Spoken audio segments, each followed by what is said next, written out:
अद्वितीय उत्सव में आप सबका भूरी भूरी स्वागत।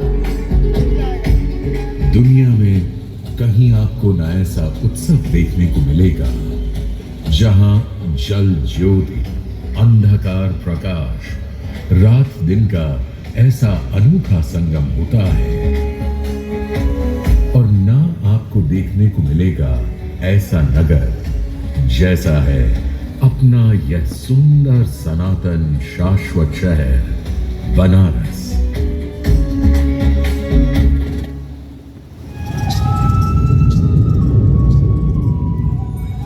कितने तो नाम हैं इसके, काशी कहो, बनारस कहो या कहो अभिभव, ऋषिपत्तन, महाश्मशान, शिवपुरी, ब्रह्मवर्धन या आनंद कानन।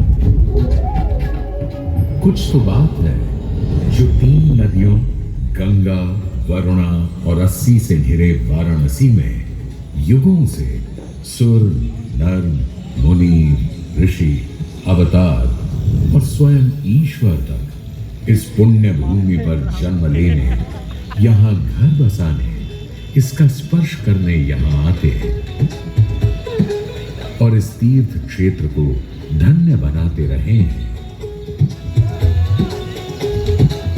वेदों, उपनिषदों और महाभारत में भी काशी वाराणसी के महात्म्य का बयान है।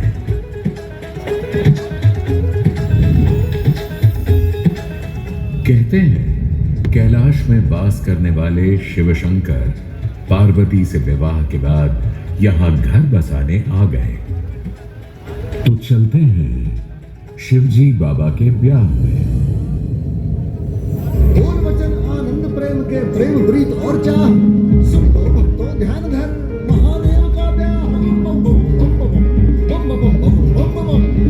यूं कहते हैं इस दुनिया में एक राजा उच्च हिमाचल था, सबसे ऊंचा वो पर्वत और उसमें भरा बल ही बल था। इस हिम राजा पर्वत के घर एक जन्मी बाला थी गुणवती, मुख उसका चंद्रकला सा था और नाम था गौरा पार्वती। वो राजा फिरते हुए एक दिन कैलाश के ऊपर जा पहुंचे। क्या देखा वहाँ कैलाश ऊपर शिव आप अकेले हैं बैठे। अब मन को सुख आनंद हुआ और वहाँ थोड़ी सी केसर ले खुश होकर राजा जी ने किया टीका शिव के माथे पे। तब घर आकर के राजा ने सबसे टीके की बात कही। सुन नाम सदा शिव शंकर का हुई सब लोगों को बहुत खुशी। जब बैठे शिव की शादी में 33 कोटि जो है देवा, विष्णु भगवान भी थे आए और ब्रह्मा इंद्र नारद उज्जा, शुक्र और बृहस्पति थे आए और नाम शनिचर है जिनका। असवारी दूल्हे की आगे, असवारी दूल्हे की आगे डोला दुल्हन का साथ चला। बजते थे बाजे ताशे ढोल और 7 भक्तों का बोल चला। यूं ठाठ हुआ यूं ब्याह हुआ और खुशी छाई थी चारों। शिव पार्वती की जोड़ी देख जय जय जय काम मच गया शोर। यूं ब्याह रचाकर भोलेनाथ पार्वती जी के कहने पर ससुराल छोड़कर नंदी बैल पर बैठकर अपना नया निवास खोजने निकले। पार्वती जी को आनंद कानन इतना पसंद आया कि सबको मुक्ति देने वाले देवेश महेश अविमुक्त क्षेत्र के अधिपति अविमुक्तेश्वर कहलाए। पर शिवजी से पहले यहाँ रहते थे भगवान विष्णु, और क्योंकि तब तक गंगा का धरती पर अवतरण नहीं हुआ था, इसलिए उन्होंने यहीं अपने चक्र से धरती पर एक कुंड बनाया जिसे कहते थे चक्र पुष्करणी कुंड। पर जब शिवजी और पार्वती माता को यह काशी पसंद आई तो उनके मित्र विष्णु जी काशी उनको सौंपकर चले गए।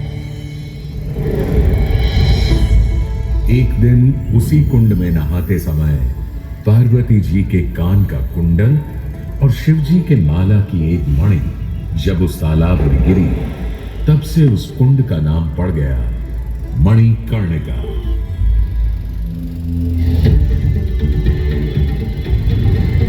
शिवजी की इस नगरी में 9वीं सदी में दूर दक्षिण से आए शंकराचार्य ने काशी में ही शंकर दिग्विजय की नींव रखी।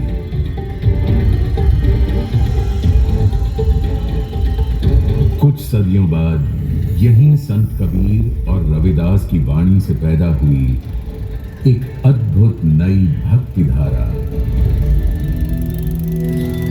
इस भक्ति धारा में नहाने कभी गुरु नानक देव काशी आए, तो कभी वल्लभाचार्य, चैतन्य महाप्रभु, एकनाथ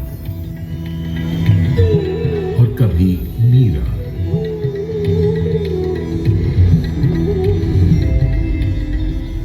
यहीं गोस्वामी तुलसीदास ने असी गंग के तीर बैठकर अवधी भाषा में राम कथा रचकर रामायण को घर घर पहुंचा दिया। जो अपढ़ थे उनके लिए उन्होंने रामलीला की शुरुआत की और फिर हनुमान चालीसा लिखकर हनुमान जी को संकट मोचन बनाकर काशी में ही स्थापित कर लिया। जहां आप और हम आज मौजूद हैं, इस चेत सिंह घाट का निर्माण करवाया था राजा चेत सिंह जी ने।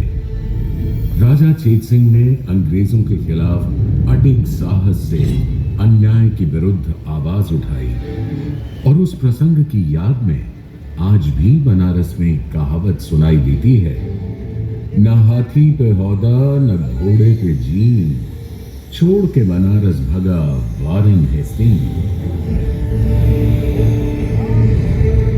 वहीं महारानी वीर माता अहल्याबाई होलकर ने नए तालाब और घाट बंधवाए और काशी विश्वनाथ के साथ अनेक मंदिरों का पुनर्निर्माण भी करवाया।